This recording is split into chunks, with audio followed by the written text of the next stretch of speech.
நீங்கள் பார்த்து கொண்டிருப்பது உங்கள் கௌசிக் ரிவ்யூ. சரி வாங்க வீடியோக்குள்ள போய் என்ன நடக்க போகுது அப்படின்னு சொல்லிட்டு பாத்தீங்கன்னா, நம்ம மல்லி இருக்காங்கல்ல, அவங்க இருந்து எந்த ஒரு விஷயத்த செஞ்சாலும் ரொம்ப யோசிச்சு நிதானமா தான் செய்வாங்க. ஏன்னா அவங்க பண்ற ஒவ்வொரு விஷயமும் விஜய்க்கு ரொம்ப மிகப்பெரிய ஒரு பலமா ஒரு சப்போர்ட்டா இருக்கணுங்க.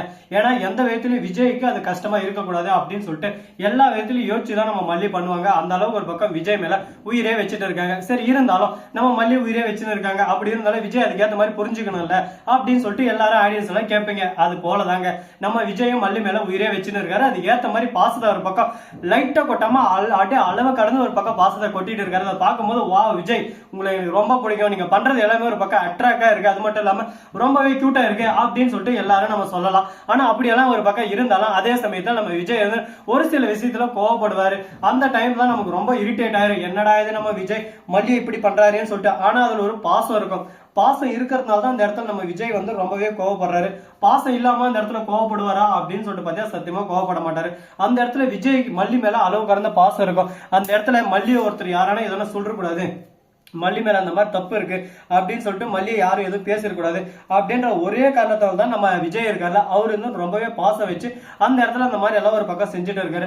அது நமக்கு ஒரு பக்கம் புரியாத இருக்கும். ஏன்னா ஒருத்தர் நம்மளை திட்டுறாங்கன்னா அந்த இடத்துல திட்டுற விதத்தை மத்தியும் தான் நம்ம பார்ப்போம். ஆனா அவங்க நம்ம மேல எந்த அளவுக்கு அளவு கடந்த பாசம் வச்சுன்னு இருக்காங்க. அந்த பாசத்தினால தான் அவங்க வாரியில இருந்து இந்த மாதிரி திட்டெல்லாம் வருது அப்படின்னு சொல்லிட்டு யோசிக்க மாட்டோம். அது போலதான் நம்ம விஜயும் பண்ணிட்டு இருக்காரு.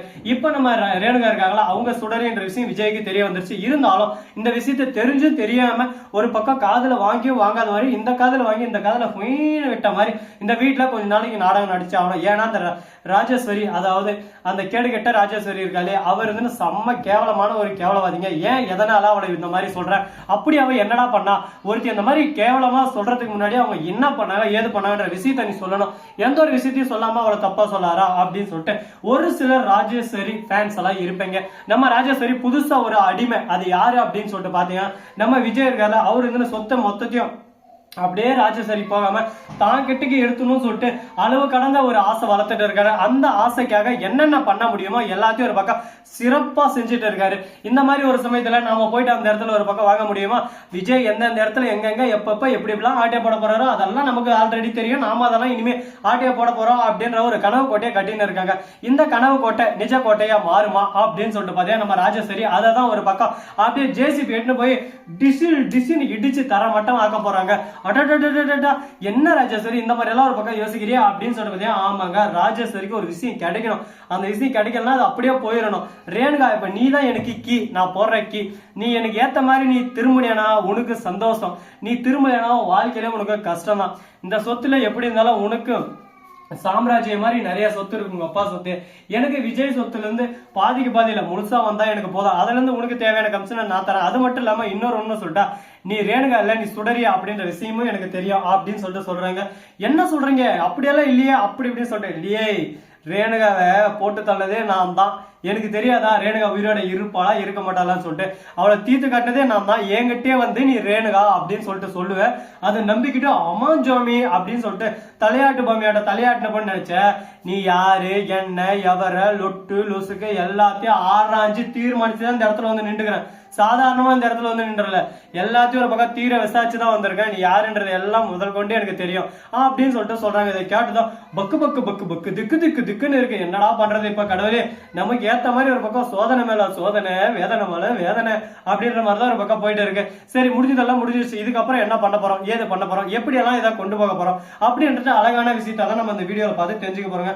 அது கூடவே இன்னொரு விஷயம் நடந்திருக்கு. அப்படி என்னடா விஷயம் நடந்துச்சு அப்படின்னு சொல்லிட்டு பாத்தீங்கன்னா, கரெக்டா நம்ம விஜய் இருக்கால, அவரு வந்து வெண்பா கிட்ட போய் பேசிட்டு இருக்காரு. இதோ பார் வெண்பா, உனக்கு ஒரு விஷயம் பிடிக்கலன்னா பிடிக்கலன்னு சொல்லுவோம். காலைல சூடு வைக்கிற வரையும் நீ என்ன பண்ணிட்டு இருந்த, ஏன் அந்த அளவுக்கு சூடு வைக்கிற வரையும் நீ ஏன் அமைதியா இருந்த, நீ எதனா பண்ணிருக்கல அப்படின்னு சொல்லிட்டு கேட்க, உடனே நம்ம விஜய் கிட்ட என்னமே பேச முடியாம என்ன மன்னிச்சிருங்கப்பா, அந்த இடத்துல என்ன பண்றது ஏது பண்றதுன்னு சொல்லிட்டு எனக்கு டக்குன்னு யோசிக்க முடியல அப்படின்னு சொல்லிட்டு சொல்றாங்க. அந்த அளவுக்கு நம்ம அவ்வளவு வீக்னஸா வளர்த்துருக்கோம். ஒரு போல்டா ஒரு தைரியமான ஒரு அழகான ஒரு பெண் தேவதையை நம்ம வளர்க்கணும் அப்படின்னு சொல்லிட்டு முடிவு எடுக்கிறாங்க. அதுக்காக என்னென்ன பண்ணணும் ஏது பண்ணணும் அப்படின்ற முடிவு யோகா, அது மட்டும் இல்லாம கராத்தா கிளாஸ், இந்த மாதிரி நிறைய ஆக்டிவிட்டிஸ்ல எல்லாம் கலந்து விடணும். அப்பதான் ஒவ்வொரு விஷயத்தையும் அவ கத்துக்காதான் அவ இம்ப்ரூவ் ஆவா. அதுக்கப்புறம் அவகிட்ட யாரும் மோதத்துக்கு வந்தாலும் சும்மா தட்டி தூக்கு தட்டாம தூக்கு அப்படின்னு சொல்லிட்டு தட்டி தட்டாம தூக்கிட்டு போயிட்டே இருக்கலாம் அப்படின்ற மாதிரி ஒரு கனவு கோட்டையை கட்டின்னு இருக்காங்க. அந்த கனவு கோட்டை நல்லதா கொட்டையா இல்ல நல்லதா இருக்குமா அப்படின்னு சொல்லிட்டு பல கேள்விகள் ஒரு பக்கம் ஓடிக்கிட்டு தான் இருக்கு. பார்ப்போம். நடப்பதெல்லாம் நடந்து விட்டால் கடவுள் இருப்பது ஏனோ அந்த மாதிரி தான் ஒரு பக்கம் போயின்னு இருக்கு. நாம ஒரு விஷயத்த நினைக்கலாம் செய்யலாம், ஆனா அதுக்கு ஏத்த மாதிரி நம்மள இம்ப்ரூவ் பண்ணிடுங்க. எந்த ஒரு விஷயத்தையும் நம்ம இம்ப்ரூவ் பண்ணாம இது மட்டும்தான் நம்மளால முடியும், இதுதான் நம்ம செய்வோம் அப்படின்னு சொல்லிட்டு நம்ம நினைச்சா ஒன்றும் பண்ண முடியாது. அடுத்தடுத்து நம்மளால என்ன முடியும் ஏது முடியும் அப்படின்ற விஷயத்த கண்டிப்பா நம்ம தீர்மானிக்கணும். நாம தீர்மானிச்சு நம்ம ஒரு விஷயத்த செய்யறோம்னா அந்த விஷயம் கண்டிப்பா நமக்கு வெற்றியை தரும். ஆனா அந்த விஷயத்த நம்ம செய்ய முடியாது, இப்படிதான் செய்ய முடியும், இதுதான் பண்ண முடியும் அப்படின்னு சொல்லிட்டு நம்ம செஞ்சோம்னா கண்டிப்பா அது வெற்றியே தராது. வெற்றி கோட்டையை நம்ம நெருங்கவும் முடியாது. இதுக்கப்புறம் என்னென்ன பிரச்சனையெல்லாம் வரப்போகுது, எப்படியெல்லாம் ஒரு பக்கம் வரப்போகுது, அதை எப்படியெல்லாம் ஒரு பக்கம் தீர்த்து வைக்க போறாங்க அப்படின்னு சொல்லிட்டு பல கேள்விகள் ஒரு பக்கம் ஓடிக்கிட்டு தான் இருக்கு. இதுக்கு நடுவில் உங்களுக்கு ஒரு குட்டி பிரேக்குங்க. அது எதுக்காக அப்படின்னு சொல்லிட்டு பாத்தீங்கன்னா நம்ம விஜய் இருக்காரு, அவர் இந்த கதிரேஷ் கிட்ட போய் டே சொட்ட மண்டா கதிரேசா உனக்கு ஒரு டைம் சொன்னா புரியாதடா, ஏன்டா அந்த மாதிரி பண்ற, உனக்கு எதனா புத்தி இருக்கா இல்லையடா, நாங்க என்ன வேலை செஞ்சிருக்கோம் தெரியல, மூடிட்டு கொஞ்ச நேரம் பாத்துக்கலாம்ல, அந்த பொறுப்பெல்லாம் இருக்காது, பொறுப்பு பருப்பு இல்லாம தேவையில்லாத ஒரு பக்கம் சவுண்ட் எல்லாம் எழுப்பின்னு இருப்பாங்க. அதெல்லாம் பார்க்கும்போது இரிட்டேட் ஆகுது ஒரு பக்கம். என்னங்க பண்றது, எல்லாம் ஒரு பக்கம் நம்மள இரிட்டேட் பண்றதுக்கு தான் இருக்காங்க. அது போலதான் கதிரேசன் பண்றதும் இரிட்டேட்டா இருக்கு. கதிரேசன் அடின்னு அடிச்சு அவன் மூஞ்செல்லாம் உடைக்கணும் வந்து அப்படின்ற வெறி ஒரு பக்கம் வருது.